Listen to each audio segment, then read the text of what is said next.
Kita ke informasi lainnya, Saudara. Presiden Savkom Cup Gusti Sagrim menilai pesepak bola Papua khususnya Sorong Raya yang begitu semangat dan penuh dedikasi tinggi bisa mendominasi Liga Indonesia ke depan.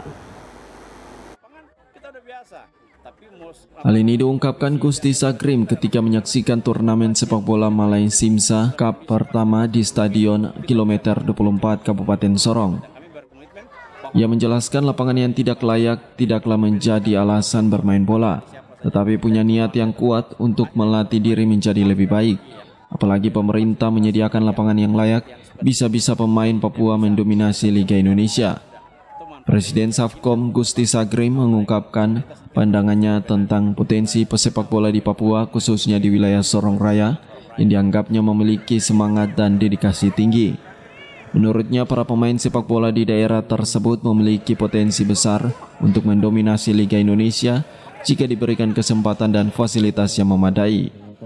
Pandangan Gusti Sagrim ini muncul saat dirinya menyaksikan turnamen sepak bola Malai Simsa Cup pertama di Stadion Kilometer 24 Kabupaten Sorong 27 Juli 2023. Meskipun lapangan yang tersedia saat itu mungkin tidak memenuhi standar profesional, beliau menegaskan bahwa para pemain tidak boleh menganggapnya sebagai hambatan.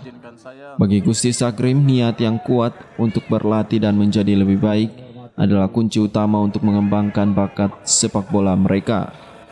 Penting bagi pemerintah untuk mendukung potensi para pemain sepak bola di Papua dengan menyediakan fasilitas olahraga yang memadai. Dua hebat ya, karena dua tim ini kemarin posisi di Savkom Cup degradasi, ya, degradasi. Lalu kemudian saya menyampaikan bahwa mereka menginginkan untuk kembali lagi bermain di Savkom. Sebenarnya ada aturannya kami, dia harus tinggal 1 tahun, 1 tahun musim baru tahun berikutnya dia undang kembali. Cuma karena saya lihat mereka punya semangat, saya bilang ayo tunjukkan kualitasmu di Malai Simsa sebagai pra untuk masuk di Savkom Cup, dan dorong dua tunjukkan dulu punya hasil. Melchior sendiri selaku senior di World sampaikan itu, AB selaku manajer di 24 sampaikan itu, dan saya sampaikan tunjukkan kualitasnya di Malai Simsa, dan terbukti bahwa orang dua yang minta sama saya, orang dua yang final. Dari sisi pembinaan, lebih ke pembinaan mereka dua luar biasa komitmen, apalagi World ya, tanda kutip, dengan tidak mendiskriminasi 24 ya. Pembinaan itu hampir pemain semua dalam lingkungan World itu, anak-anak yang mungkin lama ini tidak dilihat secara baik oleh kelompok, oleh masyarakat, dibina di mereka sendiri sama-sama saling gotong royong, saling mengingatkan untuk menjaga mereka bersama, lalu kompak itu muncul. Dan ini luar biasa. Saya jujur appreciate untuk Worjit ya, bukan persoalan menang kapan skor, no, itu bagi saya dalam pertandingan sudah pasti harus ada yang menang, mau udah skor telak, tapi targetnya bagaimana kita lihat pembinaan itu. Mereka luar biasa. Kenapa saya bilang gitu tadi?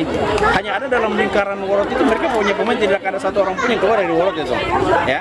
Dan ini luar biasa, ini bisa mengancam tim peserta tetap Savkom. Jangan anggap remeh. Kalau mereka pembinaan bisa teratur dengan menambah beberapa posisi yang kosong aja, ini ancaman buat peserta Savkom. Jadi jangan anggap remeh. Jadi untuk 24 ya tadi mereka juga berkomitmen karena mereka menunjukkan kualitas untuk bisa masuk di Savkom Cup, dan terbukti hari ini mereka lolos final dan juara. Sekalipun dalam posisi mereka ada beberapa pemain yang notabene dari asal klub lain, dan itu menjadi catatan mereka untuk harus segera melakukan evaluasi untuk mencari posisi-pos yang diisi oleh tim pemain dari klub lain itu, karena bahaya kalau kemudian di Savkom Cup lalu pemain tersebut kembali kepada klubnya. Nah, ini lapangan yang buruk dari lapangan hoki kok, sekarang aja baru berubah jadi bawela tuh. Dulu kan kita bermain di lapangan yang buruk, tapi kan kita motivasi adalah bina pemain. Ricky nggak terlahir dari bawela, Ricky itu terlahir dari lapangan hoki, dari kondisi yang lebih buruk lagi, iya kan? Jadi soal fasilitas, soal lapangan kita udah biasa, tapi misi dan motivasi kita adalah bagaimana di tempat yang tidak baik ini, dalam kondisi fasilitas yang buruk ini, kita bisa mampu menciptakan pemain-pemain hebat. Dan kami berkomitmen bahwa harus ada Ricky Kambuaya yang baru, tidak cukup dari Ricky, harus ada Ricky yang baru, entah dari siapa saja, dari klub mana saja, tapi harus lahir dari Sorong Raya ini, harus ada Ricky yang baru dengan fasilitas yang seperti ini sudah. Jadi tidak bisa, kita tidak mau bilang enggak ada, sudah itu manfaatkan ini, yang begini saya tuh sudah bagus.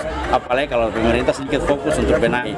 Saya tidak tahu, mungkin pemain-pemain di Liga Indonesia ini dikuasai oleh anak Sorong Raya. Dengan adanya lapangan yang layak dan fasilitas pelatihan yang memadai, para pemain Papua memiliki peluang lebih besar untuk mengasah keterampilan mereka dan mencapai level kompetisi yang lebih tinggi. Semi Finjalang, CWM Channel. Baik, Bapak Ibu. kita akan